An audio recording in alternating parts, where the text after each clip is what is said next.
You're listening to BizQuik. This is where Julie and Corey provide quick and useful information to small business owners.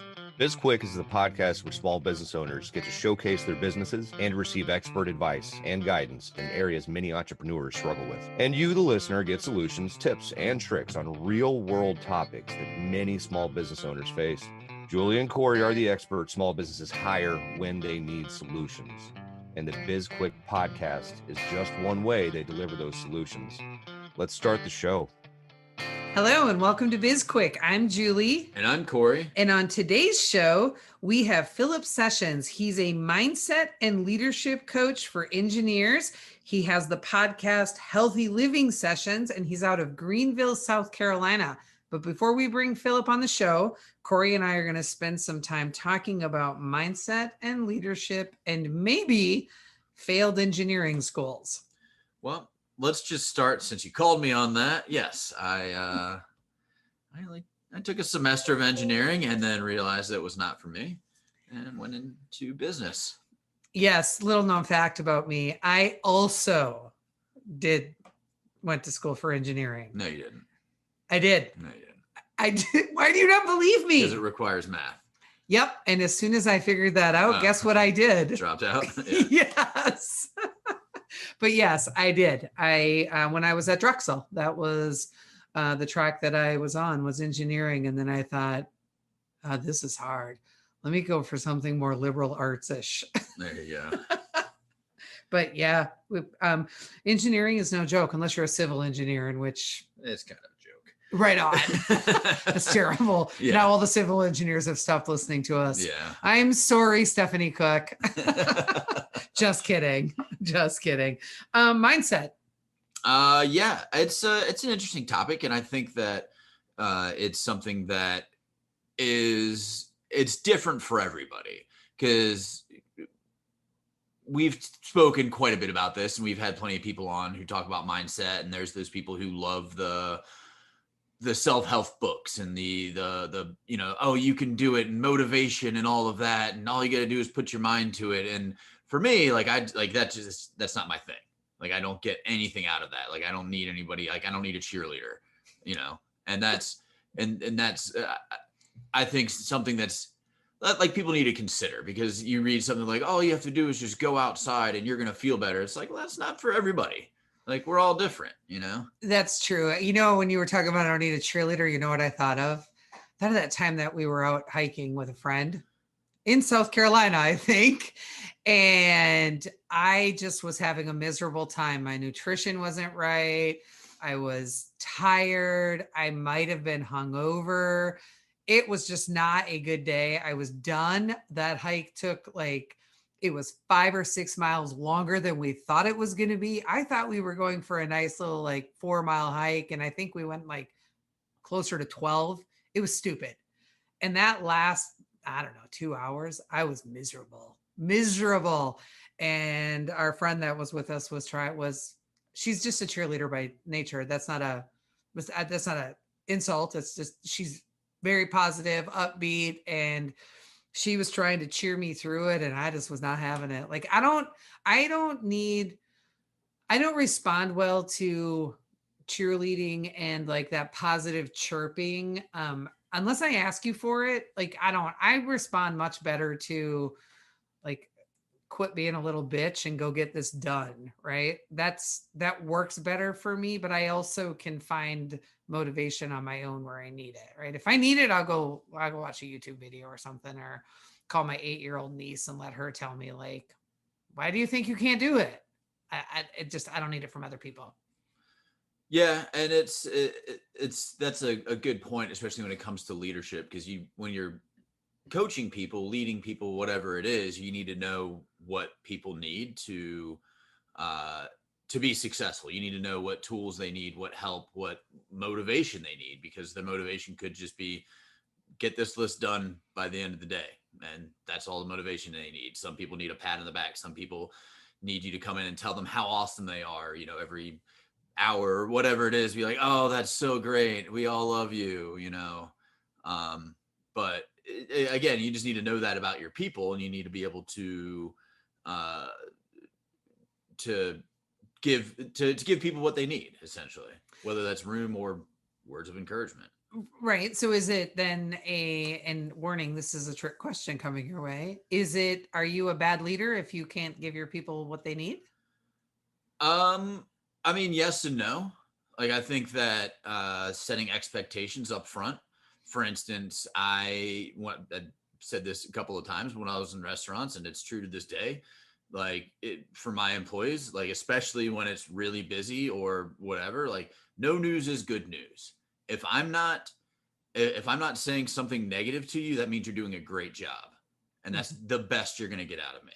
Yep, you went exactly where I wanted to go. Did you know that's where I was going? Yeah, but I tell my employees that. I'm like, well, I'm not your employee. Yeah, I know, but I tell my coworkers, my partners as well. I'll be like, look, you're not going to get that from me. So unless I'm criticizing you or saying something negative, you're doing a good job. So just go with it. So what's ironic is that you're correct. You're very upfront about that. Like, if it's no news is good news. I don't need the hey, great job. Sometimes I need to hear it. I don't need to hear it every day. I don't need to hear it every hour, but sometimes I need to know, like, hey, like, nice work on that. Right. And you don't ever need to hear it. You don't. In fact, you get annoyed when you hear it. And the irony is you give to me exactly what it is that you need, which is nothing. And I give to you what I need, which is, hey, great work on this. Nice job. And it's like each of us trying to, like, show the other person, like, this is how you're supposed to do it. And we just don't learn. I'm not trying to show you. I also say, when I type a comment, looks good, that's a compliment. Run with it. All right. Looks good. I know. Sometimes I just need more than that. I don't know. Looks amazing, Julie. You're so awesome. I can't believe that I'm so lucky to have you as my Stop it. Exactly. Listen, now I'm going to tell a story on you, though. Can I tell a story? Sure. Yeah. So there was a point, I think it was probably like last summer, early last fall, where I was really struggling, right? And I just needed to feel appreciated. And I came over and for a meeting, and there was a card on the table and a box. There was a box of bullets with a ribbon on them and a card that all it said was, you're appreciated. Because I had told you I need to feel appreciated sometimes. And so you literally, and the bullets was not like a negative. That was like, let's go to the shooting range and here's some bullets to use at the range, and hey, you're appreciated. And I know it was more tongue in cheek than anything, but you also knew I needed it. And that probably, like, held me over for like 8 weeks, where I was like, yeah. And I still have that card, and I still look at it all the time. Let's turn that into like 8 more months. I'm good for 2021. All right. Well, we got to bring in Philip here to start talking, get a professional opinion on mindset and leadership. Yes, let's do that. All right, let's take a quick break and we'll bring him in. Hey, everyone. If you're like most entrepreneurs out there, time is not something you ever seem to have enough of. We get it. There are a million things that need your attention, both in business and in your personal life. That's why we created Time Bomb. This is a self-paced course designed to help you determine what your time is worth and where you should be spending those precious hours every day. Right now, we have an option to buy the bundle, which also includes products designed to help you become more efficient with your time. It's a $70 deal you're getting for only an additional $30.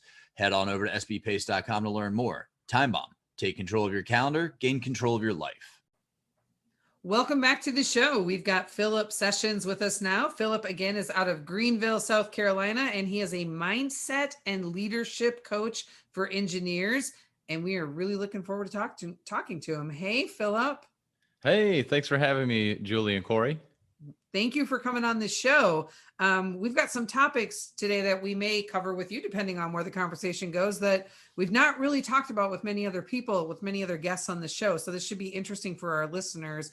Before we dive into some of the questions, I can't help but think when I read that you are a mindset and leadership coach for engineers, that is really specific for a very specific group of people. So how did that happen? So I guess let me give you a little backstory. I was doing personal training and then realized I talked a lot more about mindset development and leadership development. And so it turned into, well, why not do something actually helping people with their mindset development? And then I wanted to niche down a little bit, and working with my coach right now, what our mutual friend, Corey Barrier, he was like, hey, you're an engineer. Why don't you coach engineers? Because there's a lot of them out there really smart. And you see engineers, not a lot, but you do see engineers that go and create their own stuff, but they don't know how to get that out to market. I've seen plenty of smart engineers in my career, the companies I've worked with, as well as just seeing them on TV or social media, and they don't know how to tell their story. They have this amazing product, but they don't know how to pitch it because they're very smart, very analytical, but they can't tell you, like, I guess, dumb it down for the common person, right? There's so many things going on behind it, the way they programmed it, how it's designed and everything, which is great. They know that side, but they don't know how to tell somebody who's not an engineer that side. And so me having that background, being an engineer, I felt like that was just a perfect route to go to help these people. And then also do what I love to do, is help build up people's mindset and get them to be able to communicate properly as well with the mindset. I had no idea that you were working with Corey Barrier. I really did not know that until you just said that. So that's awesome, Corey, the sales CEO. So that's a nice connection there. How long have you been working with him? It's been, I think, about a month and a half or 2 months. And we knew each other from Arte. And then really when Clubhouse started coming up, I was getting in his rooms and everything. And we just kind of talked, and it's like, hey, this makes sense. Let's work on that, because sales is something that I really need to work on. I've been really good at being able to have video presentation, do communication, and build a personal brand around myself. But when it comes to actually asking for that sale, that's where I get hung up. And so I needed that help, and Corey was the man to go to. It's funny that you're talking about these the engineers and people who have this amazing intelligence and skill set and whatever, and they don't have the sales background. And then we've worked with dentists who are great at what they do, but they don't have a business background. And it seems like a lot of people go to school and they don't get that kind of well-rounded education. And I was reading an article the other day, and I can't remember the dude's name, but he's super smart. He's been on, like, he's featured on television. He's like a quantum physicist, whatever. And they're asking him why, they've had problems with like getting funding or public support or whatever for whatever, the projects that he's doing. He's like, because we talk like engineers. We don't talk to the public like the public just frankly doesn't understand it. So it goes over their heads. And now, like, we can't get funding because people are like, well, I don't get it. What are we going to do this for? Why do I need to know, like, why this collider is going to be helpful? And they're like, oh, we're going to talk about subatomic particles and whatever. And like, at that point, 95% of your audience is out. Sure. Right. Yeah. You're talking about subatomic particles. And I'm like, all right, cool. I'm going to go think about this over here or move on. Like, yeah, because I don't get it. It's way above my head. Yeah. We definitely have to bring that down so people can understand it. That's weird. We're actively participating in the dumbing down of America, though. So it's no doubt that, you know what I mean? And I get it. Quantum physics is way above, but yes. Well, and I just, like, before you go on to that, it's like, I totally agree, because there's just no effort on the public's side. As soon as they tune it out, they just turn on their Facebook machine on their phone and go from there. But yeah. All right. I want to go back to something that you said earlier, Philip, when you were talking about working with Corey Barrier and your relationship there. And the thought that popped into my head is that when I think of you, you have such a strong brand. And I don't know if you realize that, if you've been told that before, but when I am on Instagram, right, and I see your stuff come across, like, I never even have to look at the name in the upper left-hand corner of whatever the post is. I always know your posts, not just because usually your face is on them, but because they are always so strongly bent towards mindset, accountability, and leadership. And there's such a distinct style that comes with what you are talking about on that platform that it's a really strong brand that plays really well for what it is that you do. And I didn't realize that you were a mindset and leadership coach until fairly recently. And your brand is very well developed, very well developed.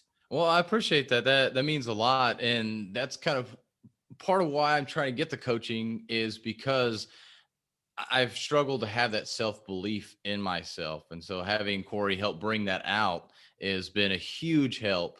And so I appreciate you mentioning that my brand does show up that way and is very strong. That means a lot.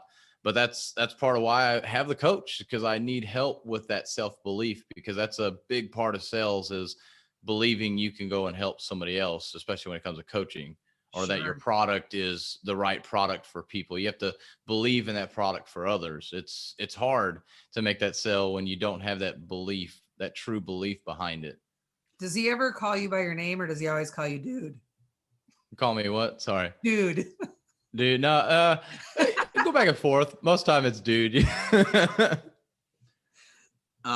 So when it comes to engineers, I think that most people, they kind of have a cliched image in their head, the stereotypical engineer. Pocket protector. Yeah, no, I don't think anybody has that these days. But yeah, I mean, introverted, probably not, like social skills they're not high. You know, they don't rank high on the social skills and all of that. So one, is that relatively true? And two, is that what you're trying to do, is coach people out, let's say, out of their shells, so to speak? Yeah, that is so true. I'll give a funny story. So back in college, I had a buddy. It was me and two buddies that did this project together. The one guy, the smart one, he did literally the whole project. And then we got together probably a week before and kind of talked about it a few times. It was like, hey, so here's how this circuit works. Basically, we made an electronic stethoscope. And he tells us about how all of it works. And then he had already done the PowerPoint. It was like, here, you'll talk about this and you'll talk about this. We get in there and he is so nervous because he's such an introvert. He sounded like he didn't know what he was talking about. And he got the lowest grade when it came to the presentation portion. I mean, it was still a 90, so it wasn't like a terrible grade, but he got a 90, I got 100, and the other guy got 105. And it's because he was so nervous. And this is what happens with engineers that are introverts. There's people that are introverts in general, because they sound nervous when they're going in for the sale. They're afraid to talk to that customer, and they get real shy and getting really quiet. And it sounds like, well, maybe they don't believe their product works. Maybe what they're saying, they really don't believe that, or they're kind of just talking out their butt, essentially.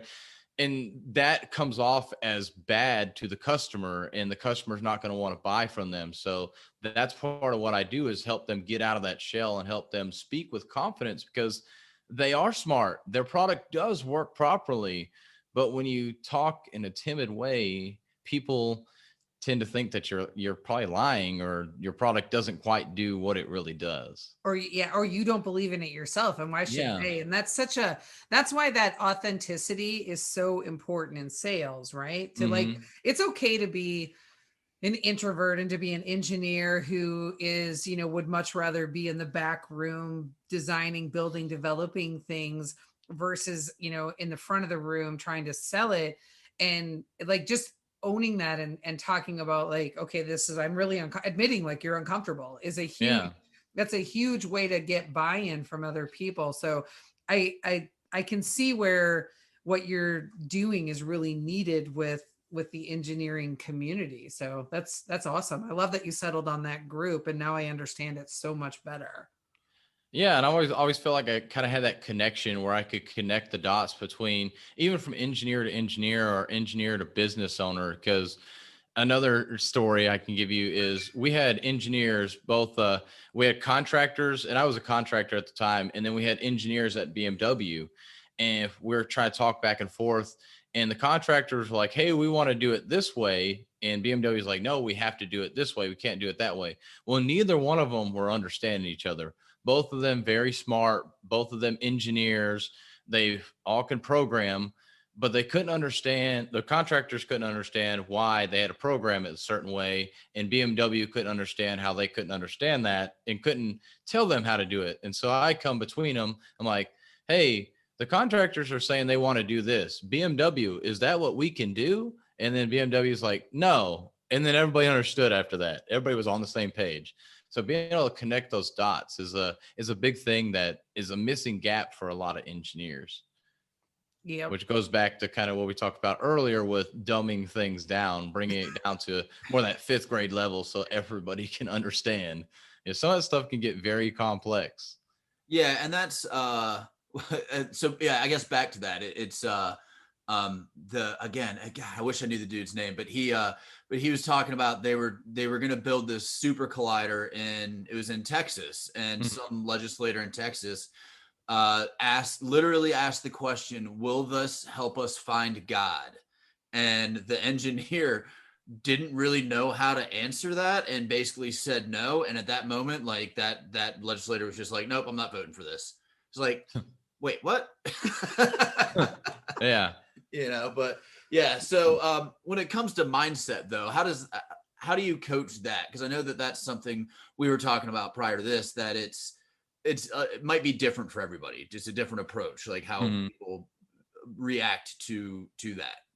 Yeah, so I try to figure out kind of where they're at, where they're trying to go, and then build up from that. So to me, to build up mindset is more about confidence. That's the biggest thing most people lack, I would say, especially in today's generation, the younger generation. They don't have that confidence, especially going out into entrepreneurship, because well, they've won all the time. They've always been a participant and gotten a trophy.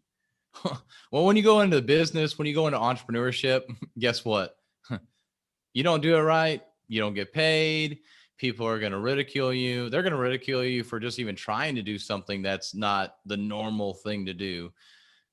And so teaching them confidence, how to build up that confidence. So finding small ways to win, small things to improve on, and be able to say, yes, I did that. And just keeping with that consistency. And that's how you build up that stronger mindset.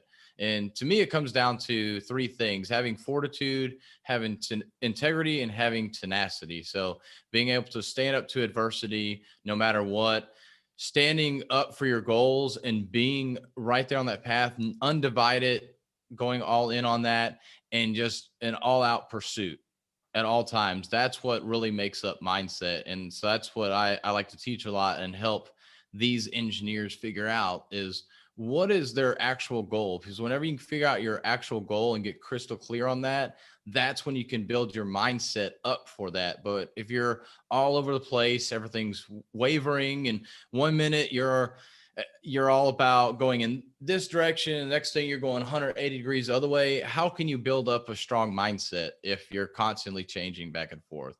So getting them to realize their actual goal, and then setting that firm in foundation, and then sticking to those guns. Goals are hugely important, and you said a lot of really good things in there. The trophy generation is it's a real problem. And it'll be interesting to see what happens to us as a country in the coming years, in part because of this trophy generation mentality, and nobody likes to lose, and everybody is so afraid of failure. Like, people just think failure is not something that you're ever supposed to experience, when the reality is failure is, you should be looking to fail and make mistakes and learn from them. And just people aren't good at that anymore. They're really not. And being on the engineering side, I see where so many jobs are coming to be taken away by robots, where so many things are getting automated. It's unbelievable, the technology that's out there and that's coming. And we're doing a lot of that with my full-time job currently with BMW, and other companies are working on this as well, and just automating so many things. We see the registers at Walmart, we see the registers at McDonald's, all these places, robots that are doing jobs that a human used to do. It's coming. And so if you're not taking that time to develop yourself to become better, you're going to get replaced by a robot. So what are you doing to make that change? Because that participation trophy isn't going to help you out. No. And I don't know if you saw how much Corey's face lit up when you started talking about robots, but now he's all in. Well, Yeah, and I mean, it is funny because everybody, they talk. The robots are coming, and we're going to be out of jobs, and it's like, no, there's just going to be other jobs. Like, there's, they say, oh, well, you're going to need to learn how to. Uh, Somebody needs to work on those robots, and somebody needs to program the robots, and somebody needs to, et cetera, et cetera, et cetera. Yeah, but then there's other industries. I think for the foreseeable future, at least for our lives, the human element is still going to be very real in a lot of transactions. I mean, Oh when you yeah. go to a restaurant, when you go to a McDonald's, maybe a quick service place, yeah, you don't want to talk to somebody. But if you're going to a nice sit down restaurant, even a nice, just like a casual restaurant, you want to have that interaction. You want to have somebody wait on you. So, like, I mean, there are certain industries, certain jobs, just you can't replace humans. And I think that we've learned that over the past years, that in-person human touch to things is important for us as humans. Oh, for sure. There's definitely going to be that. But as far as our lower level jobs, and I hate to kind of say it that way, but those lower level jobs like the fast food workers, those are going to start getting replaced by robots and stuff. And yeah, working on the robots themselves, once they find a way to do it, that they'll easily replace it. I mean, that's what a lot of these companies want to do. There's not a bunch of these big companies like First Form who is willing to say, no, we're going to have humans here. Yeah, we could automate this stuff and make it cheaper and make our profits better, but we wanted to actually give people jobs. So it also comes back to the humans actually being more human and actually wanting to employ people, which is why we need more entrepreneurs and why we need more engineers out there becoming entrepreneurs to help build things so that people can help make them and help sell them and market them and all the things that are necessary in creating and running a business. You just said the name of the most mentioned company on our podcast besides our own company, First Form. I think they get mentioned probably at least once every 3 episodes. I'm pretty sure that Julie's got some sort of secret like deal that she hasn't cut me in on, some sort of sponsorship. I just wish I could get a discount. Right. That's crazy. I want to shift gears really quick and talk a little bit about accountability, which I feel like goes well with mindset and leadership. And I know that you are a big accountability guy. And I think, if I remember correctly, you're doing something with a good friend of the show, Trent Bray, who is from Hustle Energy. And you guys have are you doing an accountability podcast, or is there something happening with accountability that you guys are doing together? Yes. So we're doing group coaching together. So the engineering coaching is something I do on a one-on-one basis with engineers. And so that's my thing. But then we kind of partner together on the group accountability coaching. And so that's what we do with a weekly call on Clubhouse. And then we're also in the works of starting up a podcast right now. And I'm going to put more fire for both of us. Is May 1st is going to be the launch of that. I'm not sure when this podcast will come out, but May 1st is supposed to be a launch of that joint podcast with him and I, where we do talk about accountability or tactics and of things of that nature. And he's going to interview people and talking about getting out of the 9 to 5. But yeah, accountability is a huge piece when it comes to mindset, but really starting a business. And that's what I noticed when I first got started, trying to start on the side hustle and everything, is I had to be accountable to myself, because if I wasn't that, first of all, things weren't happening for my business. It's not like going into a 9 to 5 where you kind of have these tasks set up for you and you do the task and you did a great job and then you go home, you don't have to worry about it till the next day. Well, when you're doing entrepreneurship, you have to have those tasks in place. You have to have the things that help hold you accountable. And that's why Trent and I wanted to start that group, because it's a lonely road, especially first starting out, because your family, your close friends, a lot of times don't want to be there for you when you're trying to start out that business. They think you're crazy. You've got a great job. Why would you try and do something else? Why would you work extra hours just to not make any money at the start? And that's why Trent and I wanted to start this accountability group, to give a place for people to help one another out, to be able to be held accountable. Because when you speak those goals out there for other people to know about, then you have to kind of actually hit them. But if you keep it to yourself, well, nobody knows that, hey, I'm writing a book, or I wanted to run a marathon this year and then I didn't do it. It's like, well, nobody knew, so it's not a big deal. But if you start telling people about it, and especially in a group, then it's like, well, what's going on, Philip? I thought you were going to go run a marathon. You haven't even ran all year. Like, you've actually gained 20 pounds. What's going on? Like, so that's the power of an accountability group. And accountability is it actually holds you to a higher standard to actually reach the goals that you said you were going to reach. Yeah, I love that, and I think accountability is so important. I score really high on the self accountability scale, but it's because I'm super goal oriented, right? So I love to set a goal and then try and like hit it, and I'm okay with setting a goal, and as long as I'm working towards it, if I don't achieve the exact goal, but I'm still making progress, then I'm like that to me is motivating. And I'm guessing that the most recent change that has come out for Clubhouse could really benefit you guys with now the creators being able to get paid directly on Clubhouse. Oh, wow. I hadn't seen that update yet. 100% of the money. So like if I was in your accountability group on Clubhouse and you could charge for that group, and they can now make payments directly on Clubhouse, and you get 100. Clubhouse isn't taking any of the money. Wow, that's awesome. Yeah, that just came out. It literally just released. Okay, man, I have to look into that and get all his details and talk with Trent about that if he doesn't even know yet. He probably doesn't. I also just realized that Julie's getting under table sponsorship payments from Clubhouse as well, because that's the second most thing that we talk about on this podcast. Not true. Well, we probably need to start wrapping up. Philip, this was such a great conversation. Really enjoyed it, and the time just flew by.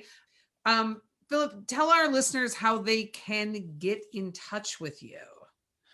Right now, we're still trying to get our website together for that group accountability coaching. So best place is to reach out to me on Instagram at Philip Sessions. That's with 1 L.